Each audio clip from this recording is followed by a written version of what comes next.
नमो भगवते वासुदेवाय। दोस्तों, एकादशी का उत्पन्न क्यों हुई? दोस्तों, जिस प्रकार एक बच्चे के लिए माँ आवश्यक होती है और माँ ही उस बच्चे का पूर्ण रूप से ख्याल रख सकती है, ऐसे ही व्यक्तियों का ख्याल रखने के लिए एकादशी तिथि। पद्म पुराण के अनुसार जिस प्रकार रोगियों के औषधि की आवश्यकता होती है, उसी प्रकार पाप को नष्ट करने के लिए एकादशी तिथि की आवश्यकता है। एकादशी तिथि उत्पन्न ही इसीलिए हुई है कि वह मनुष्य मात्र के सभी पापों का नाश कर सके।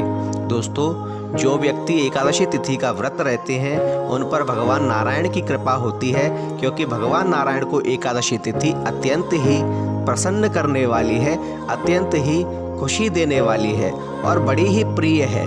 दोस्तों, एकादशी तिथि को व्रत करने से मनुष्य को बिना कोई कार्य किए हुए वाजपेयी फल एवं अश्वमेघ यज्ञ के फल प्राप्त होते हैं एवं स्वर्ण से मढ़ी हुई 1000 गौएं दान करने का जो फल प्राप्त होता है, उससे भी अधिक फल किसी भी एकादशी का व्रत रहने से होता है। दोस्तों, इस बार अश्विन मास के शुक्ल पक्ष की एकादशी, जिसे पापकुंशा एकादशी भी बोला जाता है, वह किस दिन पड़ रही है? दोस्तों, यह एकादशी व्यक्ति के पापों का नाश करने वाली है, चाहे वे पाप इस जन्म के हों अथवा पूर्व जन्म के। इसलिए इस एकादशी को पापकुंशा नाम दिया गया है। पापकुंशा अर्थात पाप पर अंकुश लगाने वाली, पापों को समाप्त करने वाली।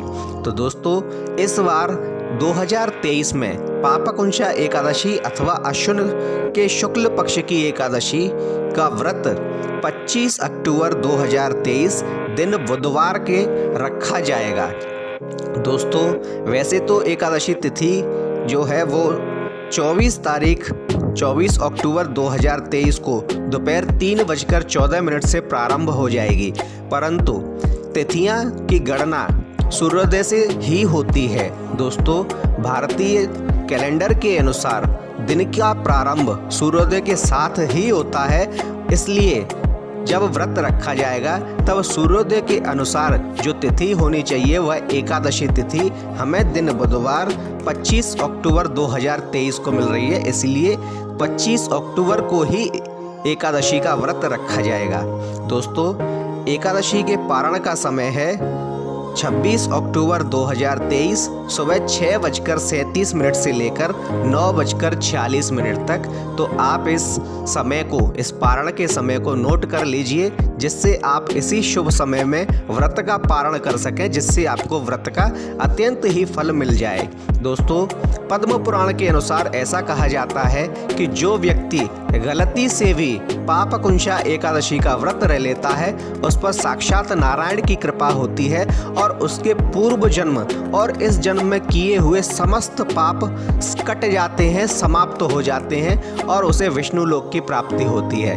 दोस्तों, भगवान नारायण आप पर कृपा करें, आप पर माता लक्ष्मी की कृपा हो और साथ ही दशहरे की आपको बहुत बहुत शुभकामनाएं और दीपावली की आपको बहुत बहुत अग्रिम शुभकामनाएं देते हुए हम विदा लेते हैं। कृपया कमेंट में एक बार जय श्रीमन नारायण अथवा जय सिया राम अवश्य लिख दीजिए।